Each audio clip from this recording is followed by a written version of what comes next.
Our Capstone project was the mobile clinic software for our sponsor, Calvin Chung. And I'm Ryan McCloskey. I was working with Michael B., Kyle Bishop, Orlando McBride, Johanna Isho, and Christian Robles.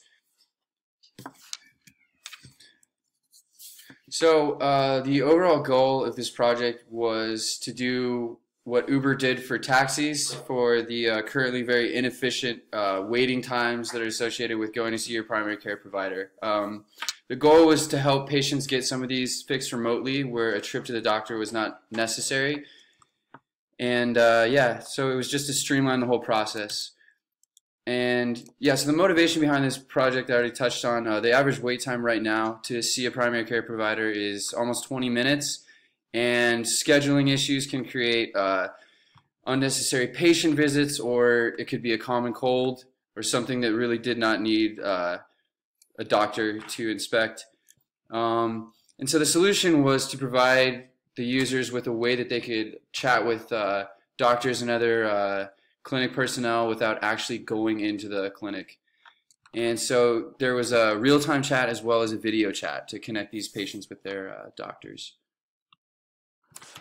All right, so my name is Johanna Isho, and I'm going to be talking about the high-level design of the architecture. So for our data requirements, we had to follow HIPAA standards, which basically are standards in how exactly we're supposed to store our data or how long we're supposed to store the data. So this includes anything from chat logs, conversations, patient information, and any sort of information that we could be liable for. So user accounts are also need to have varying levels of privileges. So we're going to have accounts for patients, so that'll be like a normal account. Then we'll have accounts for nurses and doctors. That'll be like account with a step above of access. And then of course we'll have a sysadmin account. Okay, and then so for the chat sessions, chat sessions can only be started by patients, and they can only be closed by the medical personnel. And this is just to make sure that patients receive the correct amount of help before they decide to leave. They can't be the ones deciding when they're all right. The doctor or the medical staff has to decide that. And the chat sessions can only be escalated by medical personnel. So obviously that's just transferring sessions from, say, a nurse to a doctor. And that chat sessions can only have 2 people in it at once. So we don't want to have a session that has a patient and then maybe like 3 other nurses, and it would get confusing. So 2 people participating at once. And then from there we'd go into the requirements for our login system, and basically all users must obviously have an account to use the system, and there has to be 2-factor authentication for these accounts. Accounts can only be changed by their owners and by an administrator. So the sysadmin is the only one who has access to changing the account other than the owner.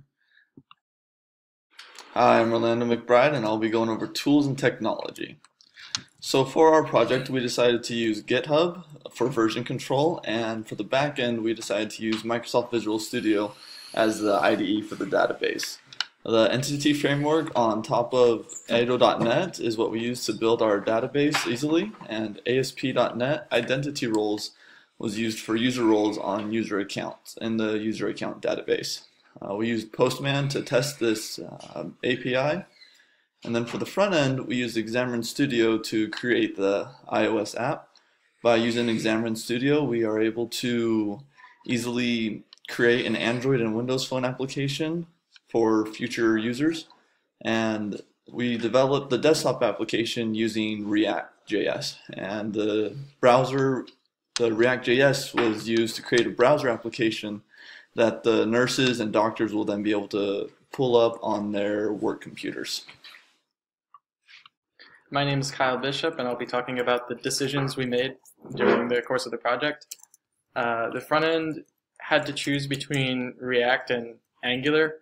They decided on React because it's an easier learning curve and better documentation than that of Angular.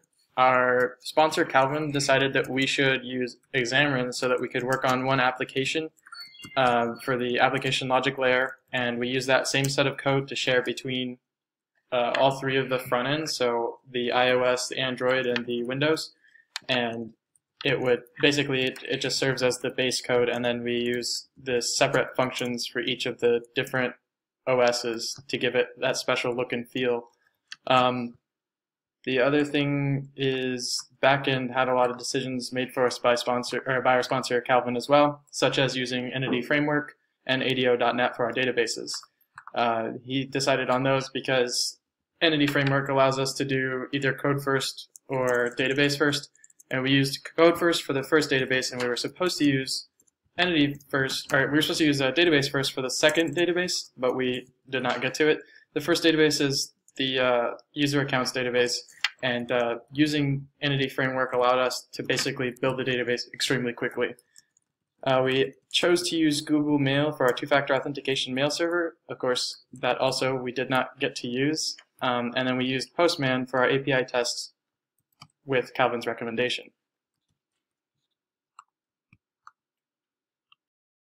Hi, so my name is Michael Bai, and I'll be going over the front-end demo. So here, as you can see on the app, if you press on it, it has an icon, and it will load it up. You can see that the icon is right here, the mobile clinic.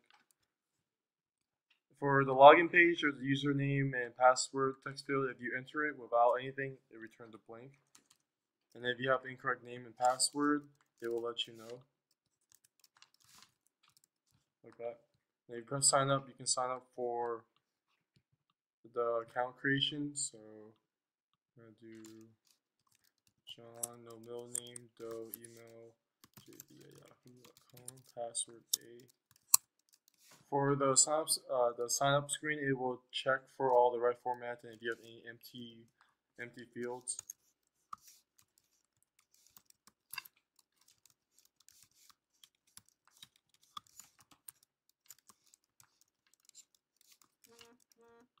So as you can tell, I entered the wrong date of the date of birth.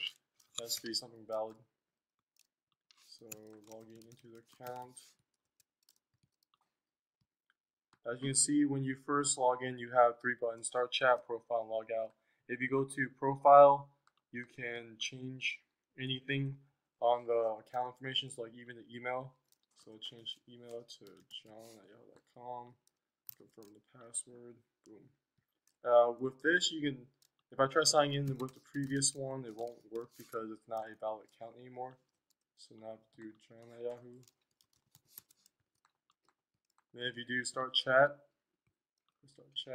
it pulls up information for the chat session between you and the nurse. As you can tell, this is the conversation between the nurse and the patient. You can also send messages to the nurse.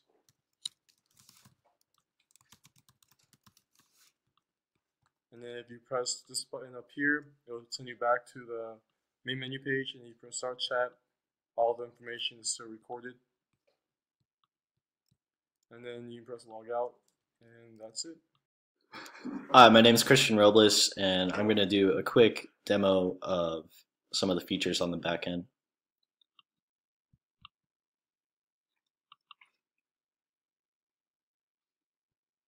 So here in this video, you can see we have Visual Studio open with the code for the controller for the accounts API on the left, and a view of the database on the right.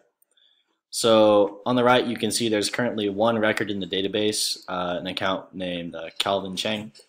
So what we're going to do is open up Postman, and with Postman, we're going to make an HTTP post request to the URL for creating a new account. The URL you can find in the controller. You can see right here. So in the body of this post, we're going to attach a JSON, and that JSON is going to have the data for the new user's account. When we send the request, we can see that we get a verification saying that the account was created from the database as a message. And when we refresh the database,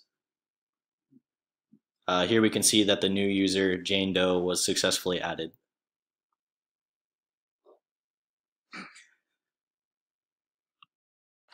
So over the course of the project, it was definitely a learning process. One of the things that we learned from early on was that communication, not only between the people in the team, but our sponsor as well, is very crucial to the success of the project. If you're not able to communicate with your teammates and sponsor, there's only so much you can do by yourself.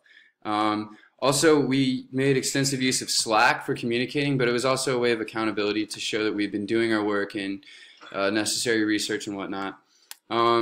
And that leads into the next point, that choosing tools at the beginning, choosing the correct tools at the beginning, really helps to streamline the process.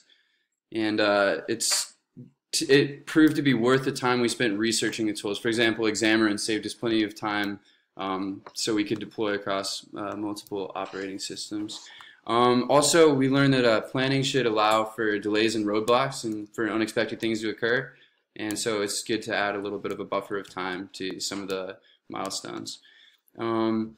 Virtual meetings also, we all had very different work schedules, and sometimes it was hard to coordinate times when everyone could meet. And virtual meetings were very useful and convenient, but there were times that we could just cover more ground actually meeting face-to-face in person.